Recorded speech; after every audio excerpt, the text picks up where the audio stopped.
New York est souvent décrite comme un carrefour linguistique où chaque langue peut trouver une voix et chaque voix peut s'exprimer dans sa propre langue. Cette diversité enrichit la ville, lui conférant une dimension mondiale unique où les mots et les cultures se croisent et se mélangent quotidiennement. Salut, aujourd'hui je vous propose d'aborder les langues de New York.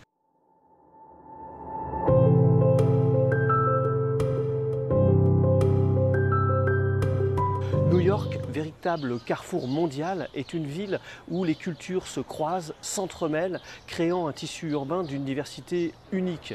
Au cœur de cette diversité se trouve la richesse linguistique, une caractéristique distincte qui définit l'expérience new-yorkaise. Dans cette vidéo, nous plongeons dans le monde fascinant des langues de New York pour explorer comment elles façonnent les interactions sociales, l'identité culturelle et les politiques publiques.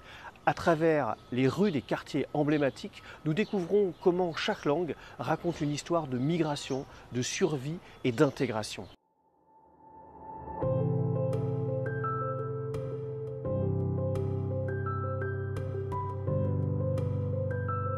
New York, souvent considérée comme une mosaïque de cultures, abrite une richesse linguistique impressionnante avec plus de 800 langues parlées.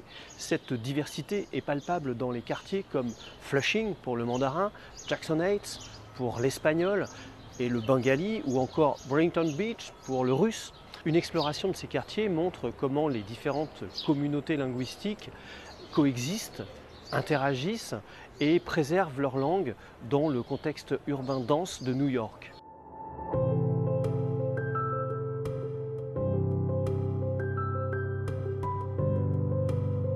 Les langues ne sont pas seulement un moyen de communication, mais aussi un vecteur d'identité culturelle et de patrimoine.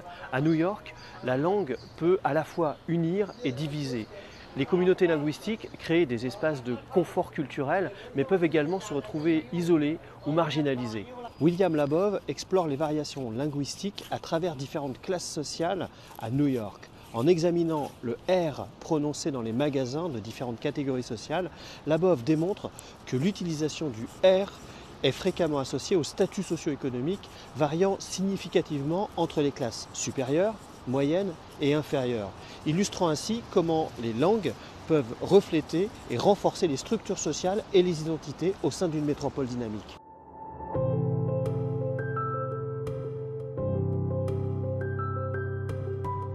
Face à cette diversité, New York met en œuvre des politiques linguistiques pour gérer les besoins de ses citoyens polyglottes, notamment dans les services publics de l'éducation ou de la santé. Les initiatives communautaires, telles que les programmes d'enseignement des langues dans les écoles ou dans les services de traduction et d'interprétation, jouent un rôle crucial. Nancy Foner explore l'impact des politiques d'intégration sur les immigrants à New York, analysant leur adaptation et leur résilience. Elle décrit comment ces politiques influencent l'identité et les relations intercommunautaires, mettant en lumière la complexité des expériences d'immigration dans un contexte urbain multiculturel. À travers notre voyage au sein de la mosaïque linguistique de New York, on peut découvrir comment chaque langue sert non seulement de lien avec le passé, mais aussi de pont vers l'avenir.